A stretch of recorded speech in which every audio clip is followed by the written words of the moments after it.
Hi, I'm Rachel, and this is my 2019 mid-year check-in freakout book tag. I've been seeing the mid-year freakout book tag go around a lot. I believe it's the older of the tags and the more popular, although last year the mid-year check-in tag got a little bit of clout because it was created last year and went around the booktubes. And I thought I would combine the two. I've kind of been on a journey the last couple of years of combining questions that I like for my mid-year tag. And I will leave attributions to everything down below. So this is already going to be a long video, but allow me to make it even longer because last year in my mid-year freakout tag I introduced my cat Missy, who I had just adopted from the local Humane Society. And so basically I've had her for about a year now. And speaking of check-ins, I wanted to allow you guys to check in and see how she's doing. So I found her this morning at one of her favorite spots when the sun comes in through that window. There's a spot where she can sunbathe for a while, so I found her having a bit of fun. See, you're ruining my shot.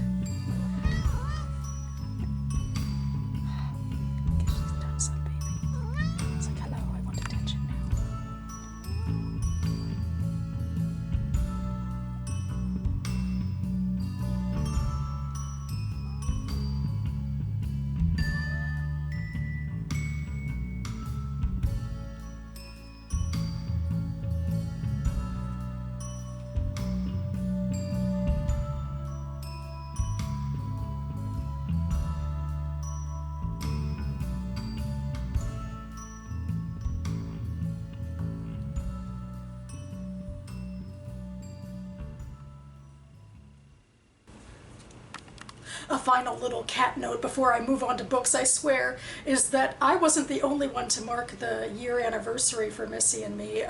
The Humane Society sent me this card, this happy one-year card, which is, of course, marketing for a donation pledge. But they went a little bit of the extra mile because you can see that's Missy right there.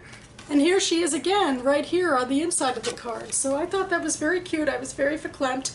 And I'm going to leave a link to the shelter down below, the Humane Society really down below. It's a wonderful group, a no-kill shelter. I got Missy and my older cat Leia from there, and they're just a lovely place. Okay, but now on to the meat of this video. I have my phone in front of me because I've jotted down all the questions and answers. I've juxtaposed the different tags in together. So here we go. Question number 1 is, how many books have you read so far this year? And now, as I finish this one, The Turner House by Angela Flournoy, I could say 45. It's a fun number. Future Rachel here with Missy behind me this time, and good gracious, I missed a question, the big question, which is, what's your favorite read so far this year? And my favorite read of the year so far was the very first read of 2019. It was The Weight of Ink by Rachel Kadish. This is a historical fiction novel taking place in 17th century England around the time when Jews were officially welcomed back into the country. And among those Jews is a female scribe, privately being taught about history and religion and what have you. And she left a bunch of papers behind, a bunch of correspondence with famous men of her day, which brought forth her thoughts. And in our near present day storyline, there's some historians that are finding this information out. And it's just a rich, lush narrative with fully realized characters in the present and the past, and I loved it. It's a 500-plus page book, but there's just so much packed into it, it's definitely worth a read. Question 2 is the best sequel you've read so far this year, and I'm going to pick Bright We Burn by Kiersten White. This is an audiobook, and the interlibrary loan sticker is obscuring most of this title. But anyway, this is the third and final in her Conqueror Saga series, where she's reimagined the life of Vlad the Impaler if he had been born a girl. It's a YA historical alternative history, I guess. I think of it in terms of fantasy as well. This wasn't as good as the last one, which I loved. I think the beginning was a little bit slower and there were parts at the end that were a little bit convenient, but overall I really think she stuck the landing. I loved her characters and her commentary on violence and on power and desire and love and family, and I loved it. Question 3 is Best Short Story Collection of the Year, and I'm going for a reread. I'm going for The Best Place on Earth by Ayelet Sabari, which I reread with my book club earlier this year. I love Ayelet Sabari. She's a Yemeni-Israeli author who I think her stories sound a lot like Jhumpa Lahiri's. I mean, a lot of other people do too. It was on her marketing, but I made a whole video, in fact, about concluding paragraphs of her short stories and how rich her stories are, so I'm definitely going to keep an eye out for her. Question 4 is my most read genre of the year, and going by my own Goodreads shelves, I'm going to say fiction, which I basically put in there any adult fiction, realist-centered fiction without overt Jewish themes, because I have a Jewish fiction shelf as well.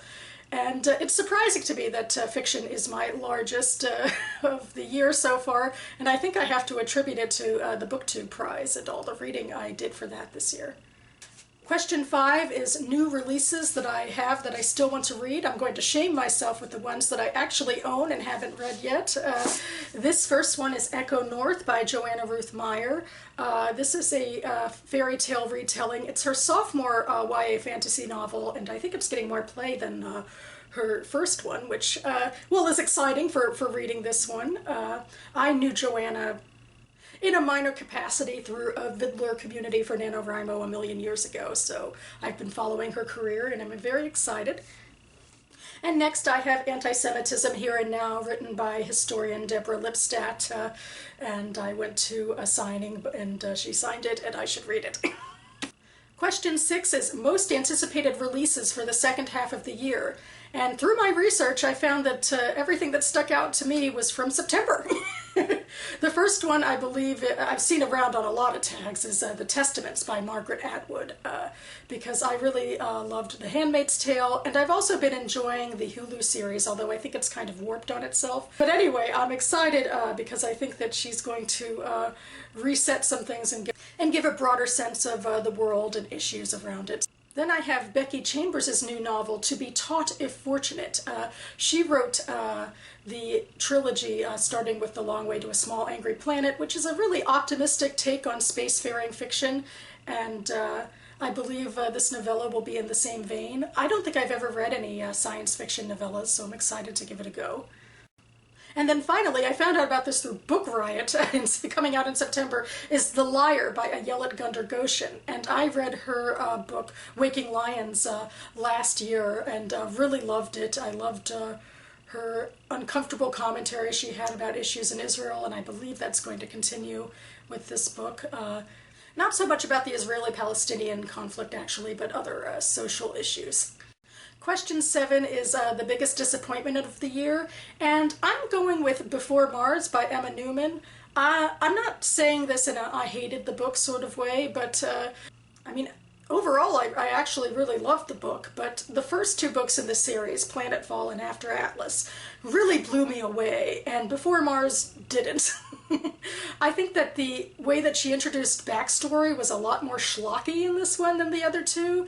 And I don't think her narrator, Anna, was as compelling. And I know part of that might be because she was this untraditional mother and that she wasn't completely in love with the job. But I think it's more than that. I think it's how her role in the story and how she's the stereotypical heroine, figuring out all the details. And it just felt more basic to me, and certainly wasn't as amazing as the other 2. So to be fair, Emma Newman had a large bar to hurdle over. Question 8 is my biggest surprise read of the year, and I'm going with Zelda, the biography by Nancy Mitford. And I actually picked this up based on the recommendation of Lindsay Reeds when I was talking about doing a Fitzgerald reading project earlier this year. and I wanted to read Zelda Fitzgerald's novel along with F. Scott Fitzgerald's novels, and she suggested Zelda the biography as a way to understand Zelda the person and her work a bit more, and I went into it, and it was just such a vivacious biography. I mean, to be fair, these people were, you know, high-rolling class celebrities of the 1920s. They had a lot of intrigue around them. But I was really impressed by the amount of empathy that she showed to both of them in their crazy marriage. Question 9 is favorite new author. And I'm not mentioning her anywhere else in this tag, technically speaking, but I'm going with A Place for Us by Fatima Farheen Mirza, because I feel like the type of writing she did in her family drama bodes well for me liking the rest of her writing. Sometimes I think I like a book more because of the subject matter in a way, and I'm not sure if the author will stick the landing again or not. But I really am curious to see how Fatima Farheen Mirza's career advances the intricate way that she talked about those small details between family members. I thought that was so fascinating, so I'm hoping she can live up again to this. And I'm also hoping for good things for her with the Booktube prize, because she's still in the running. Question 10 is my newest fictional crush, and I answer this question by talking about my favorite relationships. And I'm going to focus on the relationship between Laith, Nimreen, and Jonathan in Sadness is a White Bird by Muriel Rothman Zecher. Speaking of the Israeli-Palestinian conflict, this is the relationship between an Israeli teenager and two Palestinian twins. I'll be talking more about them with another question. So I'll also point out another relationship, this time on TV, but I got really verklempt at the last episode of Gentleman Jack when Ann Lister and Ann Walker took the sacrament together, which they interpreted for themselves basically as a marriage contract. And oh, I was just so verklempt. I loved it. Question 11 is my newest favorite character, and I'm going with Esther Velasquez. She is the female scribe of The Weight of Ink. I just remember when I was reading how much she challenged me. I think part of it was my own bias in thinking about how I can be a Jewish woman in the 21st century, and there were ways that she was leaving the community because it wasn't open enough to her at the time, because she's living in the 17th century and secretly being educated. And it made me sort of depressed that, you know, she wasn't finding more space for herself. And yet she did.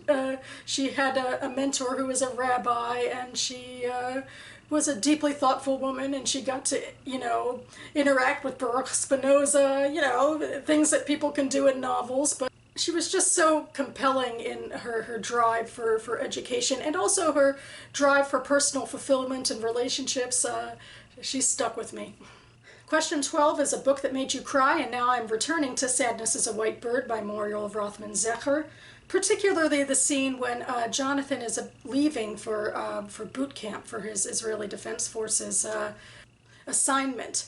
And Laith, the young man who he's very closely friends with by this point, is sending him poetry and quotes about how the army makes you see other people as outsiders. And it just really made me really, you know, it made me cry. It made me so sad to think about how these political machinations are in place to divide people and to strip away humanity. And there's just so much complexity of identity in this story, and it was very moving.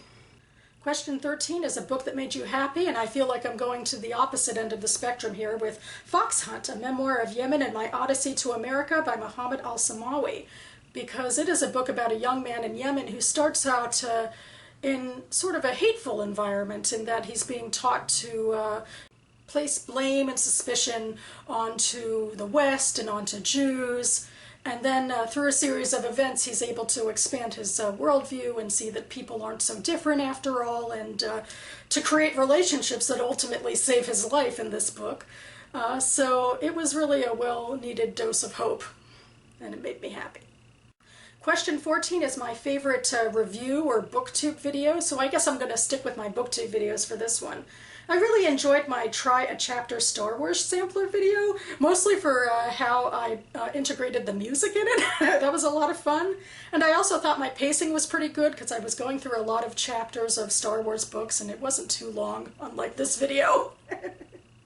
I also really enjoyed my latest SammyBoy video where I kind of made predictions about the finalists this year. I mean, I have no idea really what makes a winner for these sorts of awards, but it was fun to look at their past achievements and how that might factor in. And I was also happy just to be so much in the know about current Jewish literature. Question 15 is the best book to film adaptation I've seen this year, and I'm cheating with this one because this technically came out in December, but I've loved it so much. It's My Brilliant Friend, Season 1 on HBO. It was just really compelling. I thought that the actresses who played the main characters, Lenu and especially Lila, were right on point and were exactly how I imagined them. There were also some scenes that took place visually that I think really brought the magic of what was being described in the books to life. There was just so much chemistry and tension, and I actually wrote a review of Season 1 on one of my blogs. I'll put it down below. Question 16 is the most beautiful book covers that I've bought or received this year, so I'm going back to two that I got at the Gaithersburg Book Festival last year. This is Carry Her Home, short stories by Caroline Bach. I think this is more traditionally what I find beautiful, which is a striking image in the background and also striking text in the foreground, and just a lot of beauty and color on this. And then there's Rules of Civility by Amor Towles, which I think is more subtle because we have a black and white photo, mostly white, and then Rules of Civility stuck out to me just by that bright blue color. Question 17 is, what is my next big priority for my reading? Well, going into July, I'm doing my official review for 3 of the 2019 SammyBoy finalists. I have a whole playlist for SammyBoy that I've done in the past. I'm also doing some short story videos in honor of my birthday, because that's what I do. Question 18 is, what has been my bookish highlight of the year? And I'm going with my unofficial involvement in the Booktube prize. Not only has it given me an opportunity or an excuse to read books that I really liked, but I think it's helped grow my channel and grow my interaction with people in wonderful ways, and the ways I was hoping to. I'm so grateful for the conversations I've had and also the other videos about these books that I've watched, and they've also made me think more critically about the books as well in new ways, and it's all very exciting, and I really am hoping to be more officially involved next year. And then finally, question 19 is, what books do you need to read by the end of the year? And oh boy, where do I begin? I'm hoping to read The Remains of Love by Zeruiah Shalev for Reading Women in Translation Month in August. I also have these 2 books of Jewish thought, and I want to read one or both of them around high holidays. This one is Unusual Bible Interpretations about 3 women of the Bible, Ruth, Esther, and Judith. And this one is called Pirkei Imahot, which is a play on Pirkei Avot. This is the wisdom of the mothers. And we have some contemporary religious women talking about Jewish life. I also have a whole lot of Jewish literature published in 2018 that I highlighted at the beginning of the year that I want to read by the end of the year. I want to get to the Reading Women Awards winners. I have some Jewish fairy tale retellings I want to read for Sci-Fi September. I have Emily St. John Mandel's backlist that I want to read for a video. And so much more. I mean, that's already enough to be going on to make me think I need to end this now and get back to reading. So that about covers it for me now. You can find links to pertinent information down below. I will be back on this channel soon, assuming I don't waste away editing this video. But at the end of this month or the beginning of July, I have to put up my Writing Quarterly wrap-up video and see how well I did with those. In the meantime, thanks so much for watching, everyone. Hope all of you who've done this tag have found it as illuminating as I have for myself. And I'll see you next time.